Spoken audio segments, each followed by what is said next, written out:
My name is Brenda Walter. I work at Shea Gray Galley. I do the bookkeeping and I register you guys for your classes. And I also raise chinchillas. I've had chinchillas since 1996 and I show them and I also judge shows all over the country. I'm going to show you a little bit about chins today. If you haven't seen a chinchilla before, here are some. They are small furry animals from the Andes Mountains in South America. They have big ears with hearing similar to ours. They have very dense fur, so they don't get bugs like fleas, like other cats and dogs and other animals do. They take a dust bath to stay clean, which we'll show you in a little bit. They can live 10 to 20 years. 8 to 10 is normal. They're very curious and they're very independent, and they have a very good memory. They will learn their names if you work with them enough. They enjoy the company of their owners and also of other chinchillas. Most of the time they get along pretty well. So chins are really easy to take care of.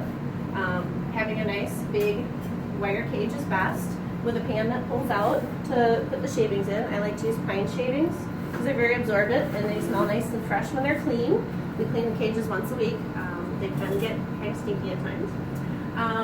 If you have a cage that has all wire in the bottom, it's a good idea to have something for the chins to sit on so that their feet don't get calloused or sometimes crack open because they get too dry. So one of the pans here has just shavings in it, and then I've got some places for them to sit. Chinchillas eat a very basic diet. They eat chinchilla pellets, which you can get at pretty much any pet store.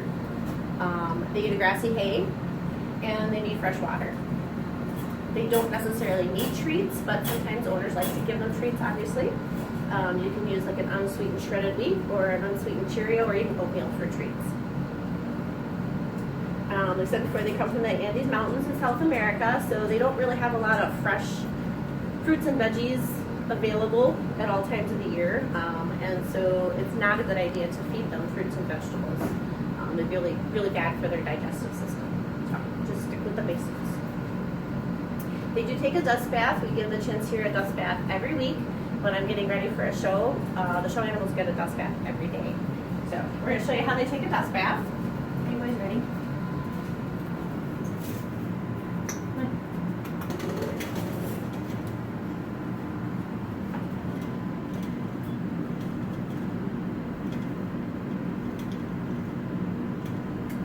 It can be a little messy when they take dust baths, so you have to be prepared for that. Got in there, Bob?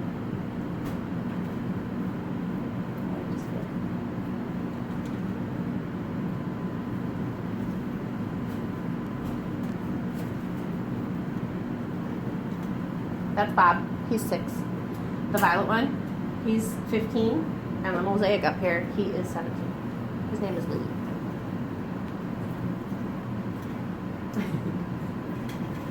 Okay, we're going to let them finish taking their little bath while we talk some more. Temperature is really important with chinchillas. We keep the barn at 7 degrees or lower. In the winter, it keeps down about 60 or 62. They can overheat really easily because they have a lot of dense fur, and they can't cool off on their own. So we should keep it cool, and we watch the humidity as well. As far as toys, a lot of my chins just play with whatever's in their cage. The boys here, they're kind of special. They're my old guys. They get a hammock. We give them little chew treats every once in a while. They don't necessarily need a lot of stuff because they do make a big mess with it anyway, but you can give them a little hidey house. There's cute little dust baths you can get. They generally don't need any vet care unless they're injured. They can get a fur fungus, which is very similar to ringworm, and people can also get it, which can be pretty itchy. They'll lose their fur, but it is treatable, and it won't necessarily hurt them unless you don't treat it. Certain problems with chins that we breeders are always trying to get rid of are malocclusion, which is overgrowth of their teeth, which can be genetic most of the time. And also fur chewing, which is really hard to predict why they do it. Sometimes it's stress, sometimes it's poor breeding. It's something. Those are the two main things that chinchilla breeders are constantly trying to make a better chin and breed out of them. As far as handling goes, yes, they are very cute. They're not necessarily always very cuddly. They have big rodent teeth and they can bite pretty good when they're angry. And they're also a prey animal, so they can be really scared easily too. Really?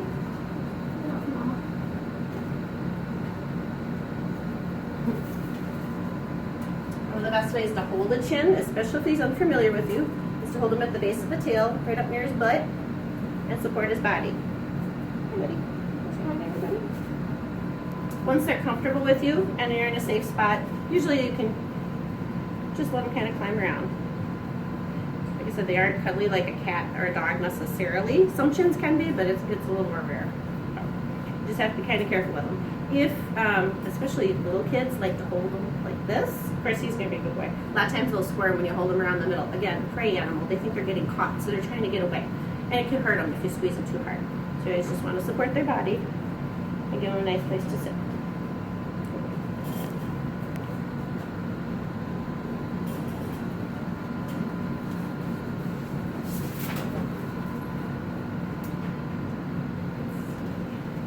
If you do get them out of the cage and let them run around, you should really supervise them. Again, a rodent has teeth that are constantly growing. They will chew on everything. They chew on baseboards, they chew on furniture, they'll chew on electrical cords, and they can get into any tiny little space you didn't think they could get into. So they really do need supervision if you have them out of their cage.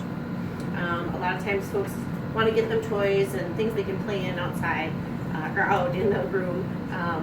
They do sell those big plastic balls, and they're really not a good idea because they can overheat pretty easily in those balls. There's not enough airflow for it.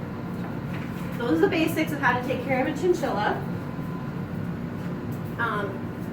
Because I'm showing chins and selling them as pets and to other breeders, I try to breed some different colors.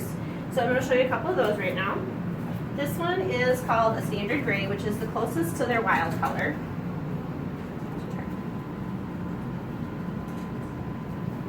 You can see she's gray on top and she's got a white tummy. And this one is pretty much full grown. She's almost a year old.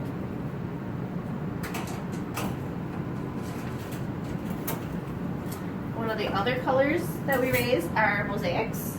This girl too is almost all full grown. Mosaics sometimes can have spots and sometimes they're almost all white. So they come in a lot of different variations.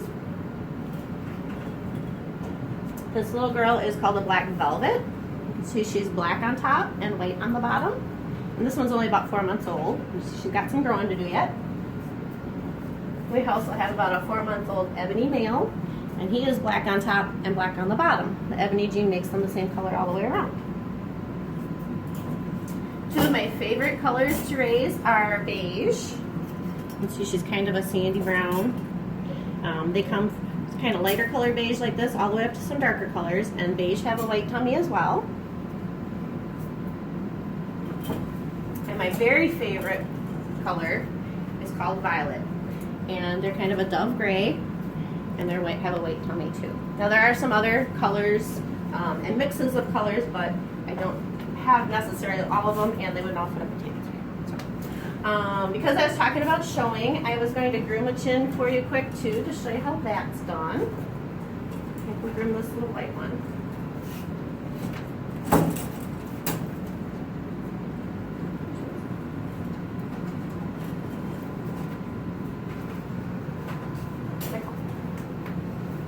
Okay, so when I groom a chinchilla and I'm getting ready for a show, I usually put a towel across my lap for them to sit on. One, it gives them something that kind of to hold on to, and two, I don't get bit,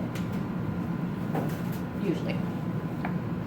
So I'll hold them by the tail. Remember I said before, holding them by the tail is pretty safe. They may try to get away, but it doesn't hurt to hold them right there. You don't want to hold too far up because you'll slip their fur. So I usually start at the back. This one hasn't been groomed before, so there could be some knots in there. And sometimes they grumble.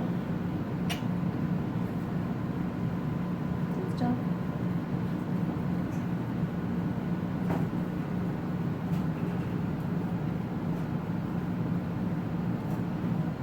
She has more knots than I thought she did, so this might take a minute. And we use a special comb to groom the chins. They're actually needles that are placed into this little wood dowel. So they're very sharp. You have to be careful not to poke the chin or yourself. And this one is very restless, but still sweet.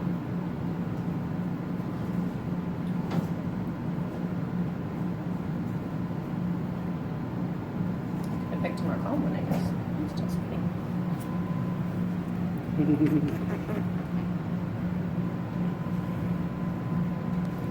She's being pretty good considering sometimes they're really sassy when they get combed. And it doesn't hurt them.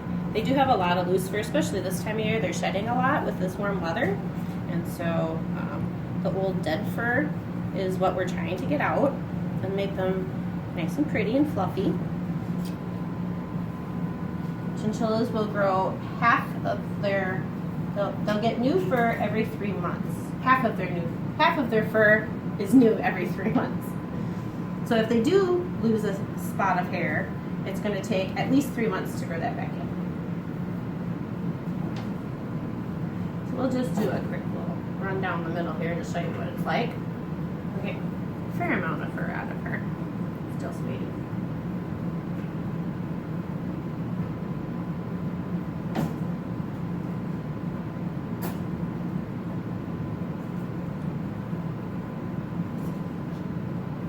And because she hasn't been groomed before, it's going to take a long time to get her bald in. So we'll just kind of show you a little bit. With that extra fur off the top. You can see down the middle she looks a little bit different already. So, say hi to everybody.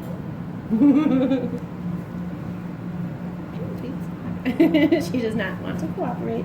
So, alright, we'll put you back. So, that's my little presentation about chinchillas. Have a good day.